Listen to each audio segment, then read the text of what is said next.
Thanks for joining us at 11. I'm Devin Haskins. Our top story tonight, a strong system that's moving into the region tonight. We've already seen some rain move through the Rose City over the last couple of hours, and more is on the way. Let's get a first look at your forecast with meteorologist Joe Ranieri. Hey there, Devin. Well, that live shot you just showed us was out in along the Oregon coast over in Newport, where you start to see some of those showers move through. Pretty windy and rainy right now. Well, that's what's going to be moving on shore here, or I should say here in the metro area in the next couple of hours. The heaviest amount of rain is going to be falling just after midnight. From our Wells Fargo tower camera, we're looking at a temperature of 52 degrees. Now, we've been seeing a steady stream of showers basically since late this afternoon. We'll kind of zoom in a little bit. You'll see up and down the I-5 corridor, some pockets are dry while some pockets are wet. That's kind of going to be the trend here the next couple of hours until about 1 o'clock this morning, or tomorrow morning, I should say. That's when the heavier rain will start to move through. Then we'll get a little break at times heading into Tuesday, but it's going to be wet every day this week. That big L you see is our next system. It'll be moving in on Wednesday. I'll get to that in a second, but by 10:30,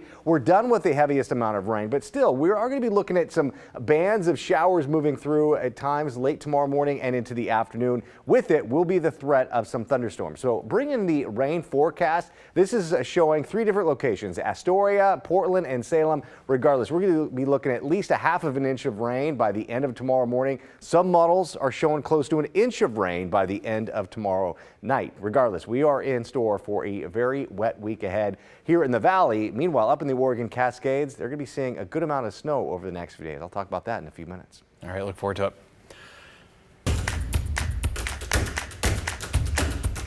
The search for a missing hiker ends in tragedy. On Friday, search teams found the body of a man who was reported missing on Wednesday in the Mount Hood National Forest.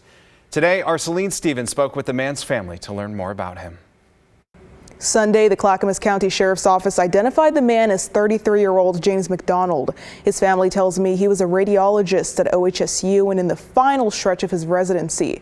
Now, in what his family assumes was an accident, he's leaving behind his wife Amanda and 4 young children.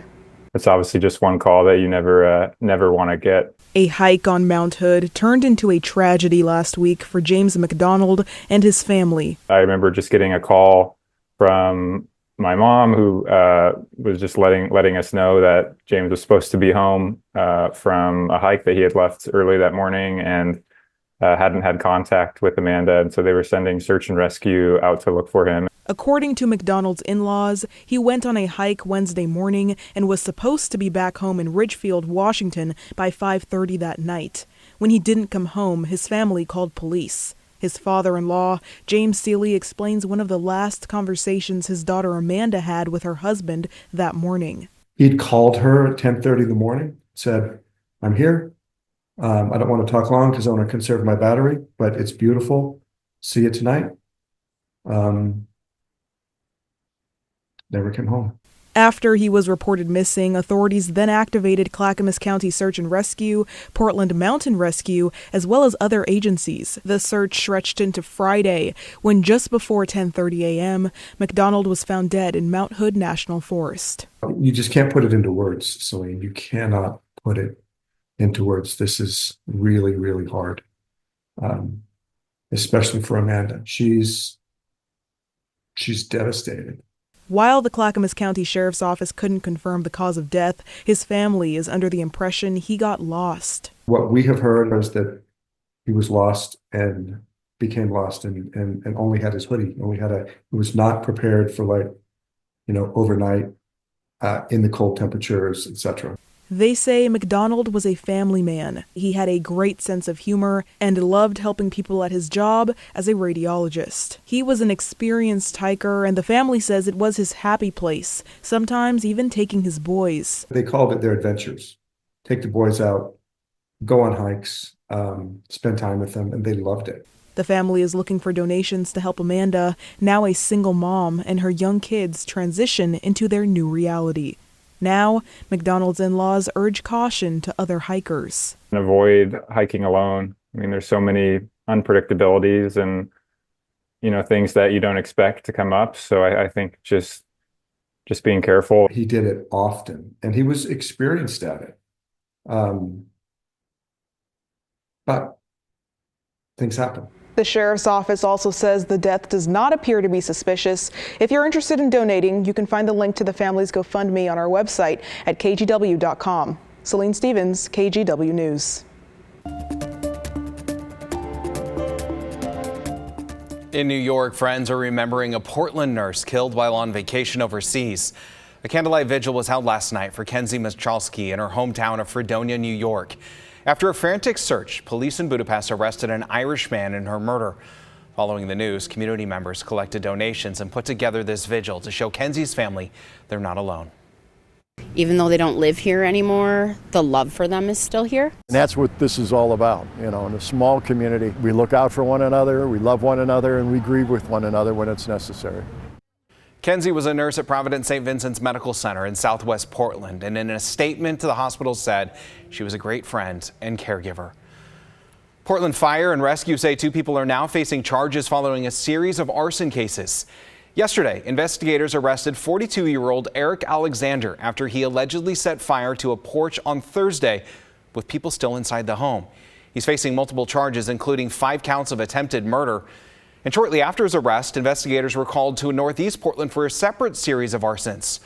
Investigators arrested 37-year-old Crystal Noak on an outstanding warrant, as well as several new charges. And the Vancouver Police Department has identified the suspect behind a road rage incident that was caught on camera.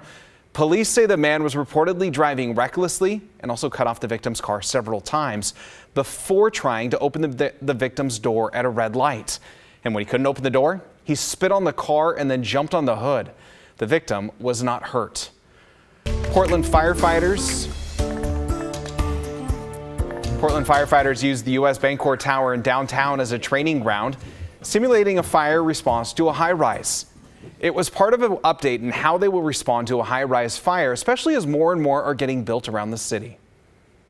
And because of the high-rises going up everywhere in the city. Outside the U.S. Bancorp Tower. 310 high-rises in the city currently, 19 of which are unsprinklered residential. Firefighters training for a fire on the 10th floor. But anything we're doing on this drill is at a real-world pace, but it's okay if you don't remember, if you can't quite remember what you're supposed to do, just ask. How's your stretch circuit? You guys need help on that? I think we're good right now. Over the course of 4 weekends, each Portland firefighter will go through this training. Command truck 22 on the fire floor, 10th floor. We use that stairwell door. We have heavy smoke behind the door. And for the boots on the ground, it updates old policies to fit a growing world of high-rise buildings. We do have a working fire on the 10th floor.